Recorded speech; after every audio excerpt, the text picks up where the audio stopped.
que hoy nos visita y le agradecemos enormemente a Jorge Barraguirre la presencia. No, muchas gracias a ustedes. Muy buenas tardes y también a la audiencia. Muy bien, muy bien. Buena banda hoy. Bien buena acompañado, banda. buena banda. Claro que sí. Claro que sí. Recordá, siempre yo me voy por la tangente. Recordábamos el otro día que estuvo Alejandro Ironisi, que el fallo el primer un dictamen administrativo. Un dictamen nuestro cuando ocupamos la Fiscalía de Estado. Sí. No me acuerdo si 2010 o 2011, antes de la Ley de Identidad de Género. Exacto. Claro. Y vos incorporás ahí, me acuerdo, una frase de un grupo de rock que hablaba justamente hacía referencia a esta. En el dictamen, en el fundamento. dictamen, Mirá sí, vos. sí. No sé si te acordás, seguramente que sí. Sí. ¿Cuál era la frase? Víctor, a vos. No pero sí, me acuerdo de... No, está. Pero por eso, el había vínculo música casos, rock digamos, y Barraguirre. Obvio, No. claramente. Bueno, en la adolescencia teníamos una banda. Entre el 80 y el 83 también con mi hermano. Mirá vos. También tocábamos. Ah, mirá. Sí. Mirá que bien. También anduvimos por el under del rock santafesino. Mirá vos. Es una noticia. Final, no, pero aparte que época para estar en movimientos culturales. Final de la dictadura, principio de la democracia, era como bastante convulsionado en ese momento. Después había aparecido, me acuerdo, digamos, si se puede, ¿no? Había aparecido la trova rosarina y entonces como éramos muy metálicos. Es más, una vez quisimos incorporar a un chico que venía de La Plata un poco mayor que nosotros. Y creo que había salido Bicicleta, me parece, de Serú Girán. Y entonces él dice, no, ustedes son muy Sabbath. Y ahora la cosa es más funky. Y él lo dijo como crítica. Y el trío que éramos, dábamos chocho, ¿viste? Si sonábamos como Sabbath, ese era el propósito. Pero bueno, después medio que lo aligeramos, pasamos a un rock más acústico, con mayor peso en la poesía de las letras, entre comillas, la poesía de las letras, ¿no es cierto? Pero bueno. Como dijo una vez Papo, hasta que apareció Serú Girán y ablandaron la milanesa, dijo. Tal cual. Y por eso nos dedicamos al derecho. Sí, te fue muy bien, Jorge. Bueno, Jorge, en su condición de, Sergio lo planteaba recién, en su condición de procurador de la Corte, rol clave para elaborar la acusación hacia este juez, que era muy polémico por sus actos, y un final contundente. La unanimidad habla de eso, de la contundencia de un planteo y por lo tanto reivindica y refrenda fuertemente la acusación de Barraguirre, que consistía básicamente en qué, Jorge? Nosotros separamos tres tipos de casos, al margen del famoso caso que decías del preservativo y de las conjeturas en torno hacia la mecánica del hecho, esta especie de darle validez al consentimiento tácito de la víctima, porque si la víctima no era perfecta y entonces no se había resistido, ahí esto es lo que lo llevaba al doctor Mengarini a conjeturar de que no había podido, por el tema del preservativo, una especie de consentimiento que había dado la víctima. Pero al margen de ese caso, nosotros agrupamos el resto de la acusación, yo diría, dividido tres grupos de causas. Una que estaban relacionados con abusos sexuales cometidos contra niños y niñas. Un segundo grupo, digamos, por un caso individual donde había una comunicación inapropiada para nosotros entre el juez y una profesional defensora. Y un tercer grupo de casos que tenía que ver con ya la individualización de la pena, es decir, cuando el juez tiene que seleccionar qué pena corresponde para cada delito, y nosotros hemos seleccionado también tres casos, dos donde él concurrió con jueces de tribunales pluripersonales y uno donde él tenía una disidencia. Entonces, esos fueron más o menos el agrupamiento de los casos que a nosotros nos mostraba que había mal desempeño técnico de la función. Pero además había otro capítulo aparte, otro gran capítulo aparte, que fue recogido por el Tribunal de Enjuiciamiento, relacionado a la necesidad de dar confianza y mantener la credibilidad del Poder Judicial, que está vinculado más bien al incumplimiento de normas éticas, del Código de Ética, que establecen cómo debe ser siempre el modo de razonamiento, porque esto tiene que quedar en claro. No fueron acusaciones relacionadas al contenido o al resultado de la decisión, porque el derecho no es una empresa decisionista, sino que está vinculado a la manera en que uno razona. Uno cuando llega al tribunal, sabe que puede ganar o puede perder. Por lo tanto, lo central, cuando uno acude al tribunal, que encima tiene el monopolio de la disposición de la justicia, uno tiene que irse del tribunal sabiendo muy transparentemente por qué razón el régimen de comunicación no es el que pretendía, el régimen de alimentos no es el que pretendía, los intereses que pretendía pagar por una deuda no son los que pretendía, el accidente laboral que quería percibir o ganar no corresponde. Entonces, focalizamos mucho en este tema, la necesidad de ser transparente, de dar razones, de generar confianza, de ser un imán de los conflictos sociales, porque los conflictos sociales nosotros tenemos la obligación de desescalarlos, sacarlos de la calle, llevarlos a la casa de justicia y atenderlos adecuadamente. Y esto, hay un bloque de miembros del Tribunal de Enjuiciamientos que culmina su decisión, su voto, sus considerandos, entendiendo que acá había habido una violación a esta obligación de mantener la credibilidad y la confianza en el Poder Judicial. Votos de los doctores Cerveta, Falistoco, Spuller, Netri, de los dos representantes de los colegios profesionales y del representante del Senado. El resto de los votos ampliaron esos fundamentos. Y ahí creo, si continúo, no quiero ser muy extenso, y hay un caso de un niñito que es tal vez el que nosotros hemos comentado públicamente con mayor énfasis, que sufría trastornos del espectro autista, que hace una serie de dibujos frente a las maestras y que después es analizado por trabajadoras sociales, por psicólogas, que además presentaba evidencia física muy contundente acerca de abusos, porque presentaba fisuras anales y perianales, fisura anal en hora 4, el hermanito de 6 años también presentaba esa misma sintomatología, ¿no?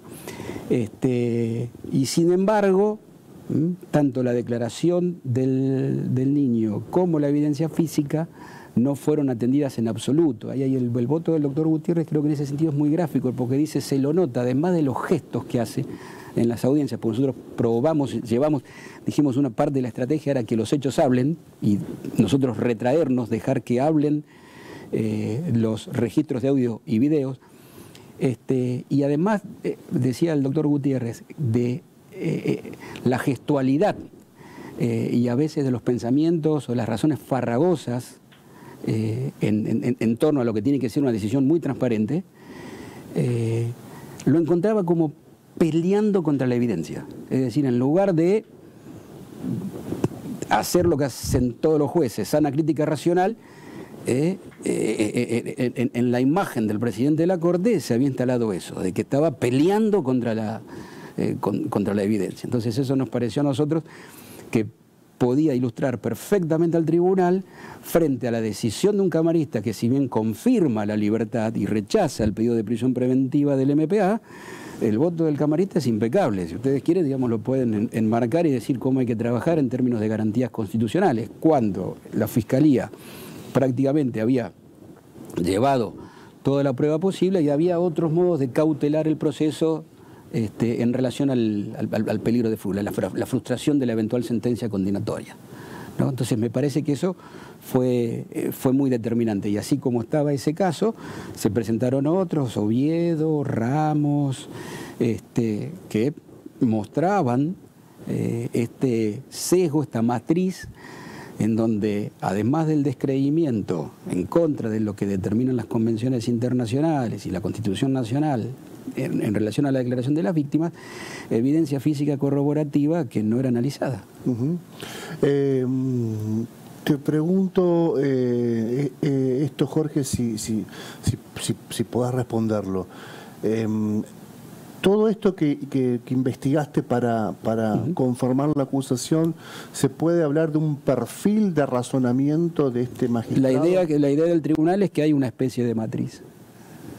Hay una especie de matriz, que era un poco el cargo que uno le que le hacía. Había una especie de sesgo sistemático en torno a minusvalorar, vuelvo a repetir, declaraciones de la víctima y evidencia física. Entonces, por ejemplo, en este caso que yo decía del niño autista, estaba vinculado a problemas gastrointestinales o de parásitos. Sí.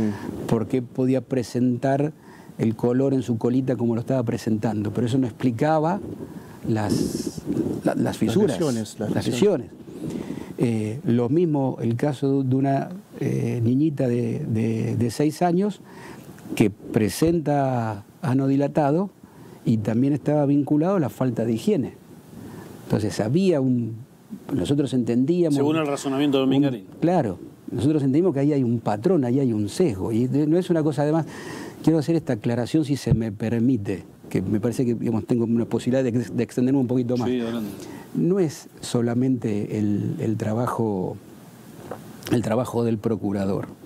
Hay gente que en la oficina trabaja, que inclusive a veces en estos términos ponemos personal, el poquito que tenemos, no somos más de 18 personas, ¿no?, para un poder judicial como el nuestro,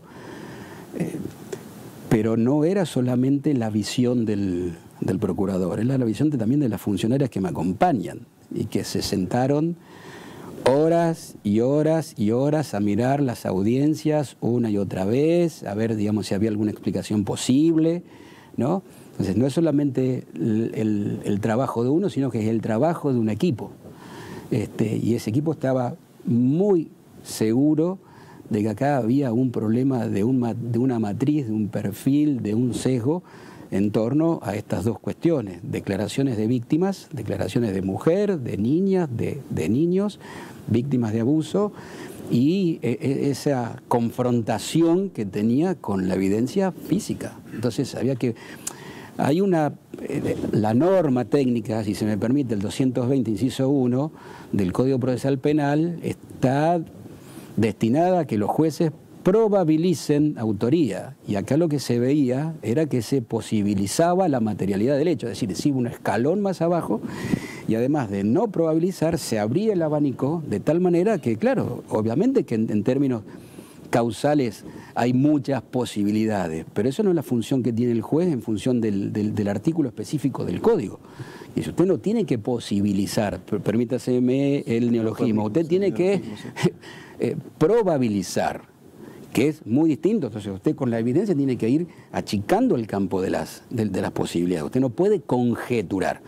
Y después fue muy claro, por ejemplo, el voto culmina la doctora Gastaldi, un voto muy sencillo de entender, conglobante de las actitudes que inclusive tuvo en la audiencia cuando sugirió que el caso, vinculado al caso del preservativo, esta cosa era como un pensamiento en voz alta. Y eso a la doctora Gastaldi no se le escapó, en el sentido de que no hay posibilidades para un juez de pensar en voz alta. Son razones públicas que tenemos que dar en las audiencias y hay que estar a la altura de poder decidir en estas audiencias. A lo mejor un colega ayer a la mañana me decía que esto podía estar conectado al viejo perfil de defensor. Fantástico, pero una cosa es el perfil del defensor, que tiene todo el derecho del mundo a posibilizar, y otra cosa radicalmente distinta es el rol imparcial del juez. Recordamos que Mingarín había sido antes defensor oficial, antes de ganar el concurso. Los otros casos que mencionaste sobre esta situación que acabas de historizar, estas situaciones que acabas de historizar, ¿cómo se resolvieron, digamos, los del niñito con espectro autista? Y los otros casos? Digamos, yo mucho no quiero profundizar ese aspecto, porque si no pareciera como que estamos revisando el contenido de la decisión judicial o eventualmente enjuiciando la labor de las fiscalías, del MPA, etcétera, etcétera. En ese caso, del niñito hubo un pedido de archivo fiscal, digo, hasta donde nosotros pudimos comprobarlo, que era hasta el año fines de 2021. En función de eso se pidió el sobreseimiento de la mamá, y la doctora Feijóo rechazó el sobreseimiento. Después hay otros casos, como por ejemplo los casos vinculados a las sentencias que no fueron confirmados por Cámara. Por tomar un ejemplo nomás, el caso Valdomir, él tiene una disidencia escrita donde en función de la capacidad de resiliencia de la víctima. De la víctima, exacto. Sí.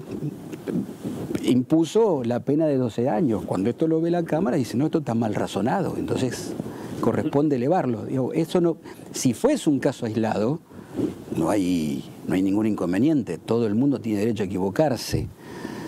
Pero los casos aislados eran... Claro, pero lo que el tribunal detecta, digamos, es que no hay error judicial individual, sino hay hay un perfil, hay una manera de ir sesgando el análisis, encontrando algún tipo de justificativo para el abusador, el eventual abusador en las medidas cautelares y el abusador inclusive en situaciones donde ya ellos mismos lo condenaban. Entonces ese caso no fue mantenido, igual que los otros dos casos, Brites y Villaverde, que también fueron elevados los montos de prisión, de pena de prisión, y el caso de Valdomir es prácticamente el 100%, entonces uno no puede estar tan equivocado en la determinación de la prueba. Vuelvo a repetir, no es un problema del tipo de decisión, sino del razonamiento que se efectúa en este caso para mejorar la situación procesal del